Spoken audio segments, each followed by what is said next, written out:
अस्सलाम वालेकुम। अलीज़े अलीज़े अलवी व्लॉग्स के साथ मैं हाज़िर हूँ। आज हम बना रहे हैं दाल करेले। दाल करेले बनाने के लिए हमने ये आधा किलो से 3 पाव करेले लिए हैं, जिनको ये रफली काट लिया है।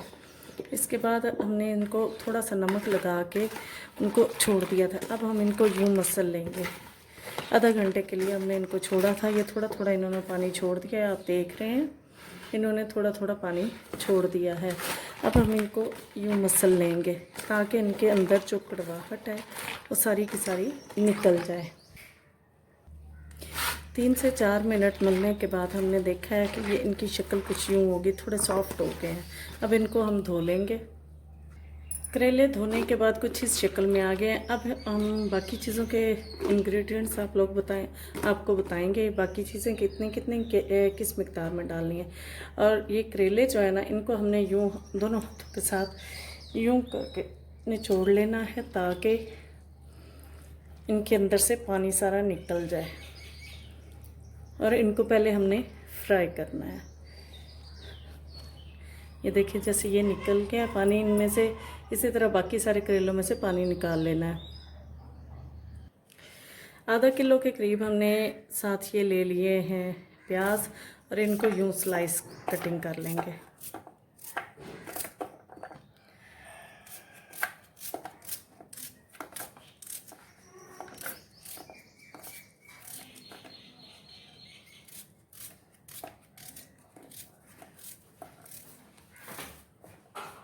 चलें जी, अब दाल करेले के लिए आप इंग्रेडिएंट्स नोट कर लें। सबसे पहले जो हमने आपको दिखाए थे कि करेले जो हैं वो आधा किलो से 3 पाव करेले थे। हमने इनको काट के नमक लगा के धो के खुश्क करके रख लिया है। उसके बाद जाएंगे इसमें पाव से 1.5 पाव जो है प्याज जाएंगे, जिनको हमने ये स्लाइस कटिंग कर लिया है। उसके बाद तकरीबन 1 पाव के करीब उबली हुई दाल खुश्क लेनी है। जो 1 पाव होगी उबल के वो थोड़ी ज़्यादा हो जाती है, वो हो जाएगी। उसके बाद तकरीबन 4 टमाटर जाएंगे। इसके साथ 1-1 चम्मच इसमें ज़ीरा और खुश्क धनिया साबुत जाएगा। इसको हम कूट लेंगे, इनको पीसना नहीं है। उसके साथ जाएगा ये लहसुन, ये जब हमने मसाला बनाना तब इसमें ये फ्राई किया जाएगा। और इसमें जाएगा 1 कप तेल। इन सब के साथ ये 4 से 5 हरी मिर्चें भी जाएंगी इसके अंदर।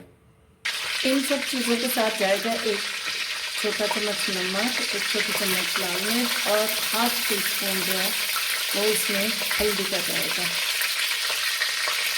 चलिए ये देखते हैं, ऑयल गर्म हो गया। 1 कप ऑयल में हमने ये सारे करेले डाल देने हैं। करेले फ्राई हो जाएंगे।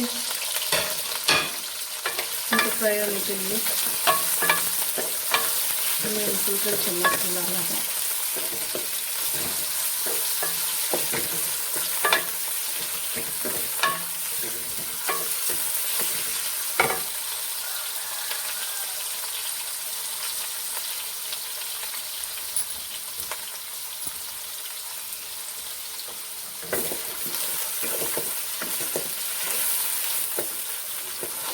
मीडियम से हाई थोड़े फ्लेम में हमने इनको फ्राई कर लेना है। जब ये बिल्कुल फ्राई होके ये बिल्कुल थोड़े से बन जाएंगे। देखिए हमारे करेले फ्राई होते जा रहे हैं। अभी पूरी तरह फ्राई नहीं हुए, लेकिन थोड़ा थोड़ा कलर इनका चेंज होना शुरू हो गया हुआ है। अभी इसको और मज़ीद फ्राई करना है। हमें 5 से 7 मिनट करेंगे, इंशाल्लाह ये कम्प्लीटली कुक हो जाएंगे।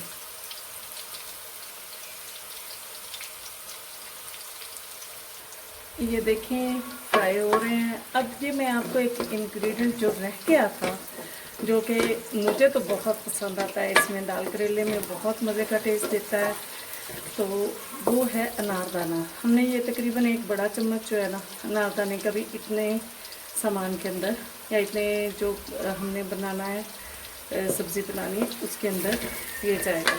अब देखिए थोड़ा थोड़ा कलर चेंज हो रहा है। मज़ीद थोड़ा सा कलर चेंज हो जाएगा तो हम इसको निकाल लेंगे। फिर इसमें हम प्याज फ्राई करेंगे।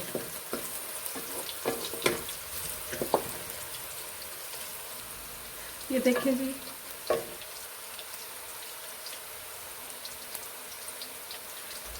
ये इस शक्ल में आ जाएंगे।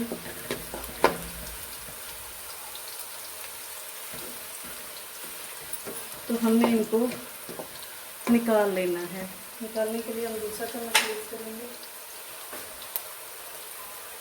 इसमें सारा ऑयल निकल जाएगा इसके साथ, यानी इसमें कढ़ाई नहीं रह जाएगा। तो हमने निकाल लेना है इनको। कुछ लोग ज़्यादा ब्राउन कर लेते हैं, उससे फिर वो जले जले की अजीब सी स्मेल आती है, जायका भी जला जला फील होता है। इतना काफ़ी होता है। ये ले हमने ये करेले तकरीबन निकाल लिए हैं सारे। ये देखें आपके इसमें बिल्कुल थोड़े से बन गए हैं ये करेले, उतने करेले रहे ही नहीं जितने थे। अब हम इनमें प्याज फ्राई करेंगे।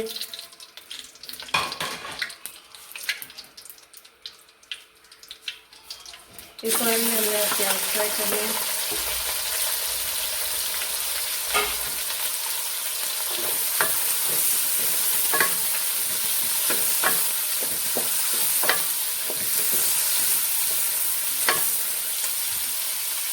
जब तक ये प्याज फ्राई हो रहे हैं, हमने इन करेलों के ऊपर अपना ये कुटा हुआ धनिया और ज़ीरा और ये जो अनारदाना था उसको इसके ऊपर डाल देना है।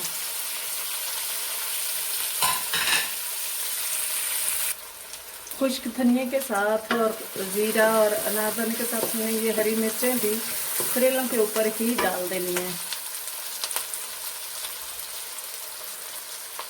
जैसा कि आपको पता है कि आज हम बना रहे हैं दाल करेले। इसमें हमने सबसे पहले फ्राई किए करेले फ्राई करने के बाद हमने इसमें प्याज फ्राई किए। ये देखें, हमने ऐसे करके प्याज फ्राई करके तो इसमें से आपसे ज़्यादा प्याज निकाल लिए हैं, जिसमें से थोड़े से हमने मसाले के लिए रहने दिए। इसमें फिर हमने लहसुन डाला। लहसुन को हल्का सा फ्राई करने के बाद अब हमने इसमें सारे टमाटर डाल दिए। टमाटर डालने के साथ अब हम इसमें डालेंगे ये नमक है, ये मिर्ची और ये हल्दी, ये तीनों इकट्ठे चले जाएंगे इसके अंदर।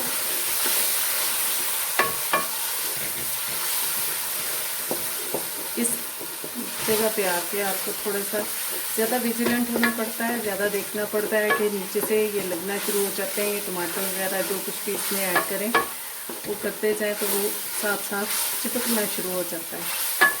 तो अब आप इसको थोड़ा सा भून लें।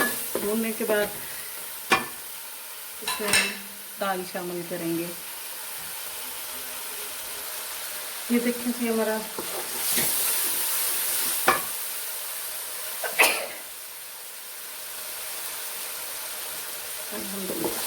ये हमारा मसाला भुनने को है। अब इसकी स्मेल थोड़ी मज़े की खुशबू सी आ रही है। अब ये देखें, हमारी बड़ी बूढ़ियाँ कहती होती थी जब ये मसाला भुनने के करीब हो कैसे पता चलता है जी, जब ये यूँ उठाएं तो इसके अंदर से बबल नज़र आए। अभी देखने अभी इसके अंदर से बबल नज़र नहीं आ रहे इसका मतलब थोड़ा सा ये टाइम और लेगा।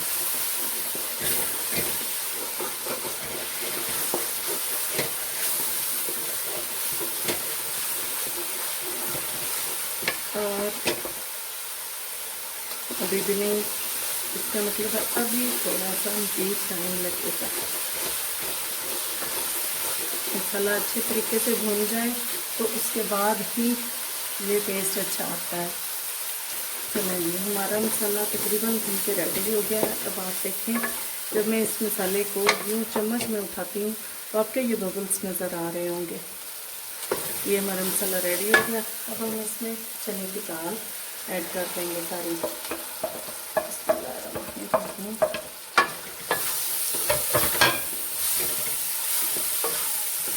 आप इसको अच्छे तरीके से मिक्स कर लें और इस जगह पे आप देख लें कि आपका नमक अगर कमी बेशी है तो इसमें ऐड कर लें। नमक बिल्कुल परफेक्ट है, मिर्चें भी परफेक्ट है। ज़्यादा स्पाइसी खाने वालों के लिए यही है तो वो ज़्यादा स्पाइसी बना सकते हैं।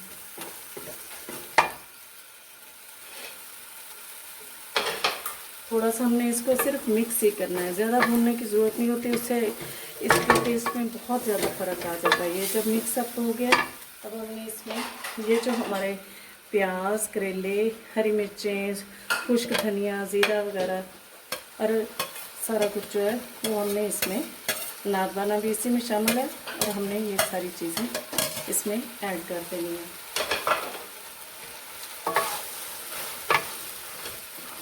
ये हमारा सारा कुछ अब इसको मिक्स कर लेना हमने और फिर हमने तकरीबन 5 से 7 मिनट के लिए इसको दम पे लगा कर रख देना। देखें जी, ये हमारी सारी चीज़ें मिक्स हो गई माशाल्लाह से, कितना खूबसूरत सा कलर इसका आ गया और ये हमने इसको 5 से 7 मिनट के लिए अब दम पे लगा देना बस। ये हम इसका इतना दे के इसको बिल्कुल हल्की आंच पे हमने दम पे लगा दिया 5 से 7 मिनट के लिए। इसके साथ हम सर्व करने के लिए ये सैलेड के लिए प्याज रेडी कर लेते हैं।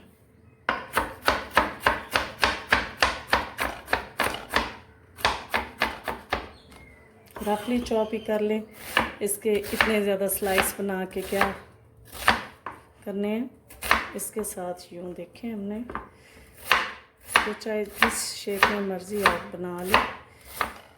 सैलेड में प्याज जो है वो गर्मियों में ज़रूर खाना चाहिए, वो सेहत के लिए बहुत अच्छा होता है और आजकल का जैसे मौसम भी और इन्वायरमेंट भी चल रहा है उसके लिए भी ये बहुत अच्छा होता है। अपने खाने का हिस्सा बनाएं, इंशाल्लाह आपको काफ़ी बीमारियों से बचत रहेगी। चलेंगे, ये हमारे प्याज हो गए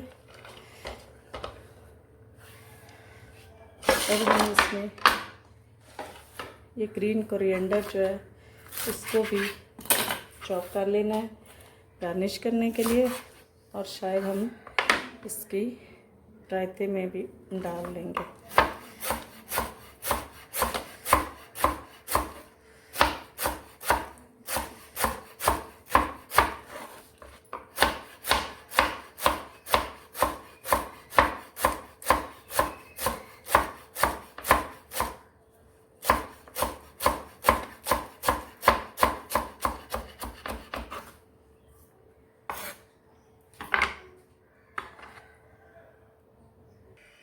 चलें जी, हम इसका फाइनल टच देखते हैं। ये देखें जी, हमारा ये चने की दाल बिल्कुल रेडी हो गई है और ये बिल्कुल बड़े फाइनल और बड़े मज़े की दाल रेडी हो गई है। अब इसमें थोड़ा सा हरा धनिया गार्निश कर देंगे। इसको हम निकालते हैं, डिश आउट करते हैं। इसको हम डाल लेते हैं।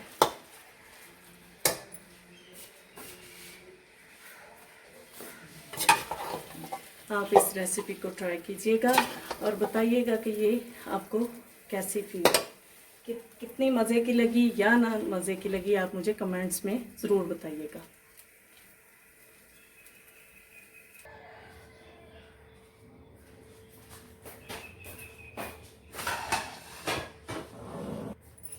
ये देख लें जी, हमारा ये फाइनल टच है इसका। दाल करेले इंशाल्लाह आपको पसंद आएंगे।